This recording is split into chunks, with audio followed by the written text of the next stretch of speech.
سنی دعوت اسلامی کی دعوت ہر سو عام کرے، سنت کو گھر گھر پھیلائے، تبلیغ اسلام کرے۔ ایسی کرامتیں کہ ایسا تصور نہیں کیا جا سکتا۔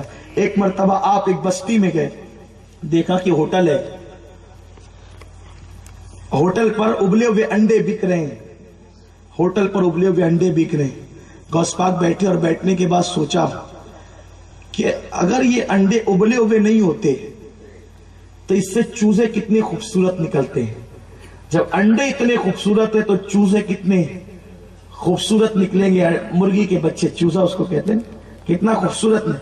تو بس اتنا کہنا تھا کہ ابلے ہوئے انڈوں سے چوزے نکلنے لگے۔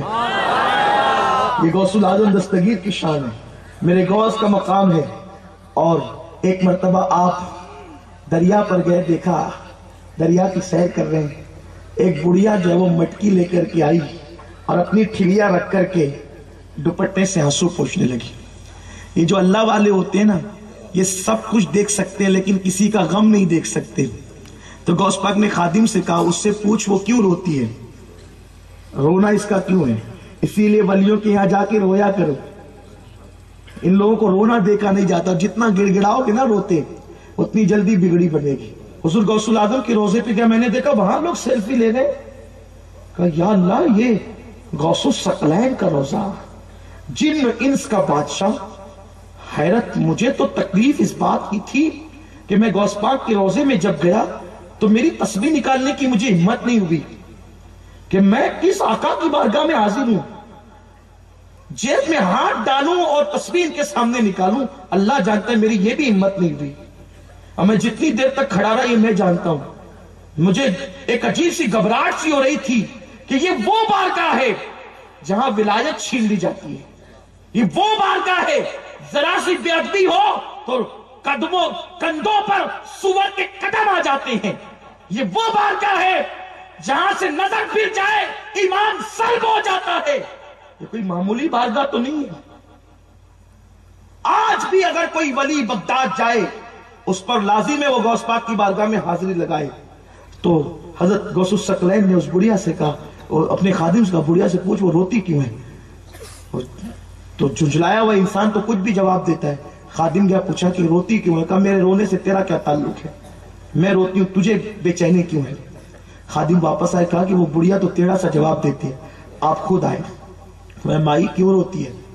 کچھ لوگوں کے چہرے ایسے ہوتے ہیں نا، چہروں میں ایسی کشش ہوتی ہے کہ جن کو دشمن بھی ٹیڑھا جواب نہیں دے سکتے۔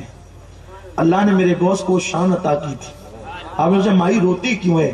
تو کہا کہ اے جوان، رونے کی وجہ یہ ہے کہ میرا ایک لوتا بیٹا تھا، اب بچپنے میں وہ یتیم ہو گیا تھا، میں جوانی میں بیوہ ہو گئی تھی، اس سے ایک لوتے بیٹے کی پرورش کرتی تھی اور اسی کے سہارے جیتی تھی کہ جوان ہوگا تو اس کی شادی کروں۔ میرا مذہب عیسائیت ہے اور میں دجلہ کے اس پار بہو لانے گئی تھی، اور جب بارات لے کر کے واپس آ رہی تھی تو کشتی کنارے کو لگی، دریا کے کنارے کو کشتی لگی، اور میں اور چند لوگ اس سے اترے۔ اترنے کے بعد اور لوگ اترتے تھے کہ ایک ہوا کا جھونکا آیا اور کشتی پھر دور ہو گئی، اور دور ہوتے ہوتے ہوتے بیچ دریائے دجلہ میں پہنچی، اور میرے بیٹے کی بارات میری آنکھوں کے سامنے غرق ہو گئی۔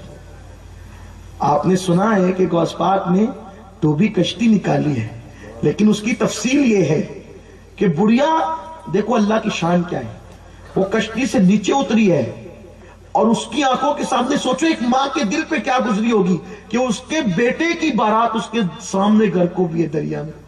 وہ کہتی ہے جب بھی پانی بھرنے آتی وہ منظر یاد آتا ہے۔ غوث پاک رضی اللہ تعالیٰ عنہ فرماتے ہیں رک، ابھی تیرا انتظام ہوگا۔ اس نے حیرت سے کہا اے جوان، میرے بیٹے کی کشتی ڈوبے ہوئے 12 سال ہو گئے، کون سا انتظام تو کرے گا؟ کہا میرے اللہ کی قدرت دیکھ،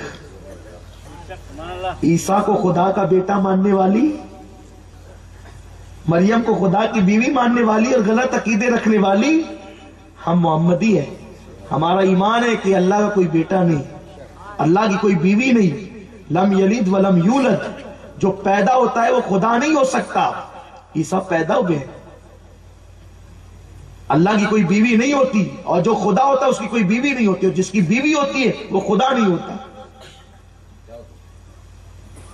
آپ نے اسے سمجھایا، آپ فرمایا میرے اللہ کی قدرت دیکھ کر آپ نے 2 رکعت نماز پڑھی، اور نماز پڑھنے کے بعد ہاتھ اٹھایا اس کے اللہ اس کے بیٹے کی بارات کو واپس کر دے.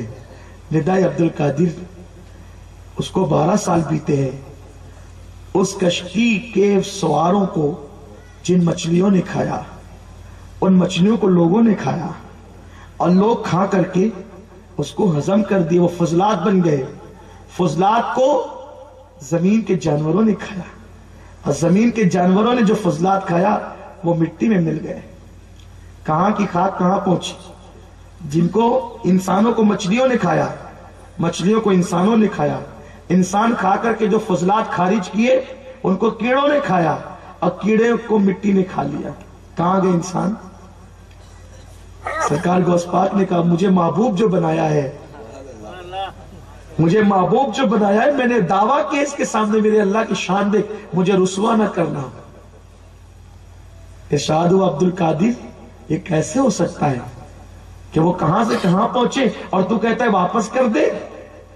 روایتوں میں آتا ہے غوث پاک نے اپنا جبہ اتارا، اپنا جبہ جو پہنے تھے اس کو اتارا، اور اتار کر کے آپ نے فرمایا اگر وہ کشتی ڈوبی ہوئی واپس نہیں آئی، عبد القادر تیری قسم کھا کے کہتا ہے کہ زندگی بھر کبھی پھر میں کپڑا نہیں پہنوں گا.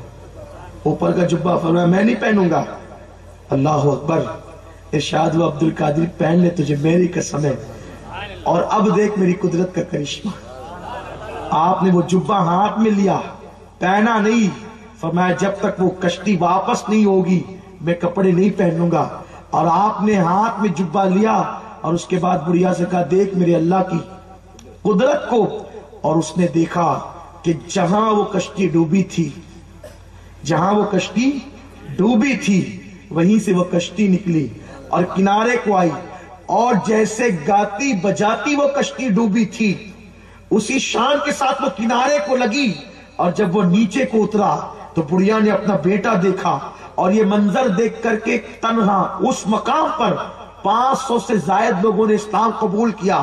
سرکار غوث پاک نے کہا اللہ مجھے 3 بار یہ باتیں کہنی پڑی، 3 بار کے بعد پھر تو نے کہا میری قدرت کا کرشمہ دیکھ. فرمایا عبد القادر ہم جانتے ہیں کہ تو نے کہا تھا تو وہ ہونا ہی ہے.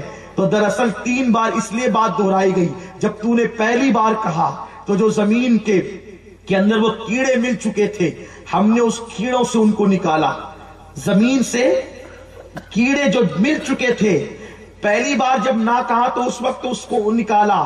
دوسری مرتبہ پھر ہم نے مچھلیوں کے پیٹ سے ان کو نکالا، اور تیسری مرتبہ ہم نے ان کو اجسام کا جامہ پہنا کر نئی زندگی عطا کر دی. آپ غور فرمائیں حضور غوث العظم دستگیر کی یہ کرامت، اس شان کی کرامت کسی کی نہیں. ڈوبتی ہوئی کشتیاں ترائی گئی ہے، اولیاء نے ترایا ہے، لیکن ڈوبی ہوئی کشتی 12 برس کی. اسی لیے ہمارے مرشد دادا مرشد حضور مفتی اعظم فرماتے ہیں جو ڈوبی تھی کشتی وہ دم میں نکالی، جو ڈوبی تھی کشتی وہ دم میں نکالی. تجھے ایسی قدرت ملی غوث اعظم. اب آپ بتائیں سرکار غوث العظم کو جب اللہ نے یہ طاقت دی ہے، اگر ہم ان کے دامن سے وابستہ رہے تو انشاءاللہ اپنا خاتمہ ایمان پر بھی ہوگا.